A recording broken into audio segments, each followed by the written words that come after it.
श्रोते हो नमस्ते. आपल्या सर्वांना शुभ दिवस. श्रोते हो, आपलं आयुष्य हे आपण कबड्डीसारखं खेळायचं असतं. अगदी शेवटच्या श्वासापर्यंत नियतीसोबत होतो तो करावं. अपयशाला टांग देऊन यशाचं रिंगण गाठावं. निराशेचं भूत बसलं छाताडावर, पराभवाचा वेताळ बसला पाठीवर, तरी कधी कधी अवसान आणून उठावं. श्रोते हो, कधी जमलंच तर आनंदाचं बोनस पॉइंट उचलून धावत राहावं. मागे काय सुटतंय हे एकदा पाहत राहावं, पण त्यांची खंत न बाळगता मिळालेलं स्वीकारून आपल्या रिंगणात परतावं. यश असेलच तर ते पांडुरंगाच्या चरणी व्हावं, आणि अपयश असेल तर ते पचवत राहावं. मन मोकळं हसावं, ओक्सा बोक्सी रडावं, प्रेमी करावं, आणि त्याचं ब्रेकअप हे हृदयात समजावं. काही करावं, पण आयुष्य हे कबड्डी सारखंच खेळावं. नक्की विचार करा. चला, आजही आपल्यासाठी सुंदर विचारांची ही शिदोरी, ही मालिका अशीच पुढे घेऊन आलोय. चला करूया सुरुवात सुंदर विचारांना, सुंदर सुविचारांना. स्वतःच्या जोडीदाराला ओळखता न येणं हा जीवनातील सगळ्यात मोठा पराभव आहे.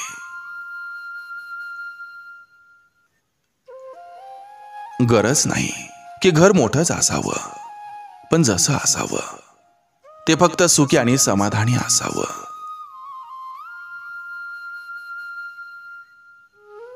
जोडीदार रडताना सोडून जाणारा नसावा, तर चिडून का होईना पण जवळ घेणारा असावा.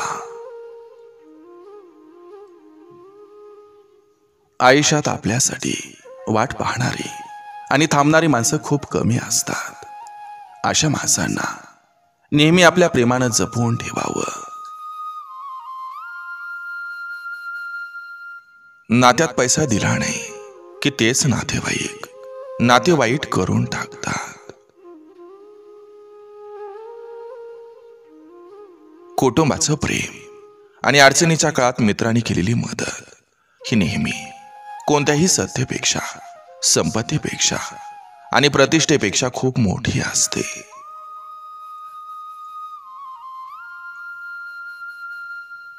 एखाद्याच्या मनात जिवंत राहावं असं वाटत असेल तर आपलं बोलणं आणि वागणं यावर नियंत्रण असणं गरजेचं आहे.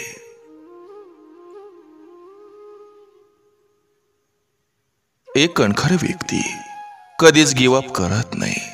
ती रात्रभर झोरेल, रडेल, पण दुसऱ्या दिवशी स्वतःला तयार करेल. आईचं प्रेम हे समुद्रासारखं असतं.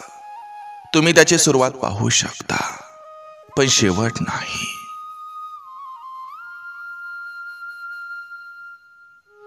दुःख विसरायचं असेल तर स्वतः हसायला शिकावं, आणि आनंद हवा असेल तर इतरांना हसायला शिकवावं.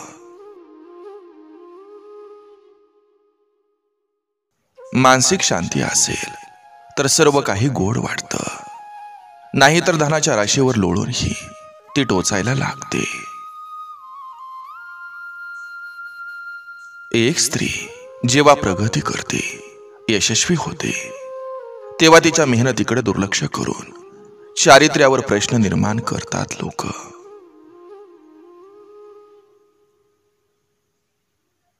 वाईट काळ विसरून जा, पण वाईट काळात जे वाईट वागले त्यांना मरेपर्यंत लक्षात ठेवा.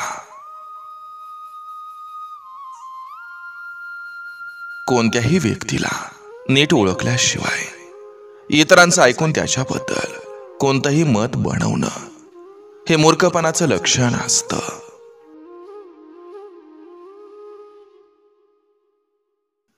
व्यक्ती धनवान असूनही त्याचं मन शांत नसेल तर त्याचं धन व्यर्थ आहे, कारण मनशांती हे सर्वात मोठं धन आहे.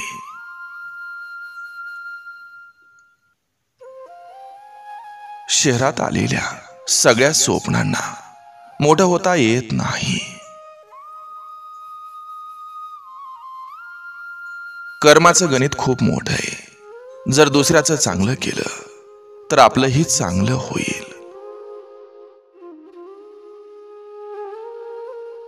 परिस्थितीची जाणीव असणाऱ्यांना कमी असलेल्या गोष्टींची लाज आणि जास्त मिळालेल्या गोष्टींचा माज कधीच वाटत नाही.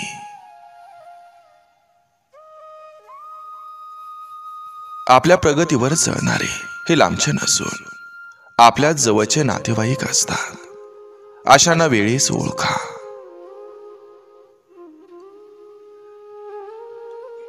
भाकरी खाणाऱ्याला त्याची धग किंवा दाहकता जाणवत नसली तरी भाकरी करणाऱ्या आईला आणि कमावणाऱ्या बापाला तिचं चटकं मात्र सोसावं लागतात. आयुष्यात आपल्यासाठी वाट पाहणारी आणि थांबणारी माणसं खूप कमी असतात. अशा माणसांना नेहमी आपल्या प्रेमानं जपून ठेवावं.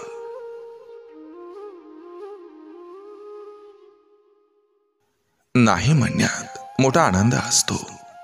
नकार दिला म्हणजे मग व्यक्तीच्या अस्तित्वाला अर्थ येतो. जो प्रत्येक गोष्टीला हो म्हणतो त्याच्या होकाराला कालांतरानं अर्थ उरत नाही. अशा व्यक्तीला नेहमी गृहीत धरलं जातं. ध्येय साध्य करण्यासाठी समजूतदार होण्याची गरज नसते. थोडंसं त्यासाठी वेडं व्हावं लागतं.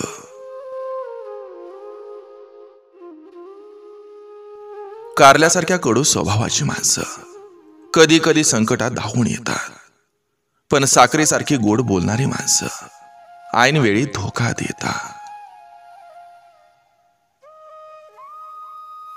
पैशाने श्रीमंत होणं हे खूप सोपं आहे, पण नात्याने समृद्ध होणं हे तितकंच कठीण आहे. मन मारून मिठी जाण्यापेक्षा मन मोकळं करायला मिळालेली खुशी अधिक सुरक्षित असते. प्रत्येक नात्यामध्ये राग आणि मतभेद हे पावसाप्रमाणे असावेत, जे बरसवून संपावेत. पण प्रेम मात्र मंद वाऱ्यासारखं असावं, जे शांतपणे सदैव आसपास असावं. कधी कधी आवडणारी लोक ही जास्तच भाव खाऊन जातात. काहीतरी लपवायचं असलं म्हणजे फार हसावं लागतं. भाऊ सोबत नसल्यामुळं महाप्रतापी रावण देखील हारला आणि भाऊ सोबत असताना प्रभू रामाना विजय मिळाला. मग आपल्याला अहंकार नक्की कशाचा आहे असा प्रश्न मनात येतो.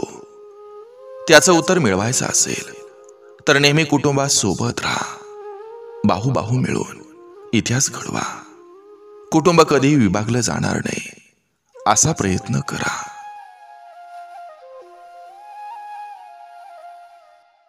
ज्या पुरुषानं त्याचं चांगलं दिवस हे परस्त्री बरोबर घालवलं आणि ज्या स्त्रीनं तिचं तारुण्य हे परपुरुषासोबत घालवलं, अशा दोघांना त्यांच्या वृद्धत्वात कधीच कोणाचा आधार मिळत नाही. कारण या दोघांनी लग्न करून आपल्या जोडीदाराबरोबर विश्वासघात केलेला असतो.